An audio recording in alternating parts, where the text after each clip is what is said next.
INTUC നേതാവ് R Chandrasekharan പ്രതിയായ കേസിൽ MK ദാമോദരൻ ഹാജരായത് സംബന്ധിച്ച ചോദ്യത്തിനാണ് കോടിയേരിയുടെ മറുപടി. സർക്കാർ കക്ഷിയായ കേസിൽ മുഖ്യമന്ത്രിയുടെ നിയമോപദേഷ്ടാവ് ഹാജരായത് പാർട്ടി പരിശോധിക്കുമെന്ന് അദ്ദേഹം പറഞ്ഞു. സാന്റിയാഗോ മാർച്ചിനു വേണ്ടി ഹാജരായ കേസ് സർക്കാരിനെതിരായ കേസല്ല. ഇക്കാര്യത്തിൽ അദ്ദേഹമാണ് വിവേചനാധികാരത്തോടെ തീരുമാനമെടുക്കേണ്ടത്. MK ദാമോദരൻ ഒരു ഗവൺമെന്റിന്റെ അഭിഭാഷകനായിട്ട് നിശ്ചയിക്കപ്പെട്ടിട്ടുള്ള ആളല്ല. മുഖ്യമന്ത്രിയുടെ ഹോണററി ലീഗൽ അഡ്വൈസറാണ് അദ്ദേഹത്തിന് സ്വതന്ത്രമായി കേസുകൾ ഹാജരാകാൻ വേണ്ടിയിട്ടുള്ള അവകാശമുണ്ട്. അത് അദ്ദേഹം വിവേചനപൂർവ്വം തീരുമാനമെടുക്കേണ്ടുന്ന ഒരു വ്യക്തിപരമായിട്ടുള്ള കാര്യമാണ്. സർക്കാർ കക്ഷിയായിട്ടുള്ള കേസുകളിൽ അദ്ദേഹം ഹാജരായിട്ടുണ്ടോ എന്നുള്ളത് പാർട്ടി പ്രത്യേകം പരിശോധിക്കുന്നത്. എല്ലാ ക്ഷേത്രങ്ങളിലും സ്ത്രീകൾക്ക് പ്രവേശനം നൽകണമെന്നതാണ് LDF നിലപാട്. ഇക്കാര്യത്തിൽ പ്രായോഗികമായ ബുദ്ധിമുട്ടുണ്ടോ എന്നാണ് പരിശോധിക്കേണ്ടത്. UDF ഗവൺമെന്റ് എടുത്ത ആ നിലപാടിനോട് LDF ഗവൺമെന്റ് യോജിപ്പില്ല.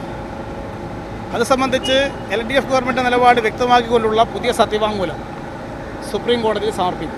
സാക്കിർ നായിക്കിനെ അനുകൂലിക്കുന്ന ലീഗ് നേതാക്കളുടെ പ്രസ്താവന ലീഗ് നിലപാടാണോ എന്ന് വ്യക്തമാക്കണമെന്നും കോടിയേരി ബാലകൃഷ്ണൻ ആവശ്യപ്പെട്ടു.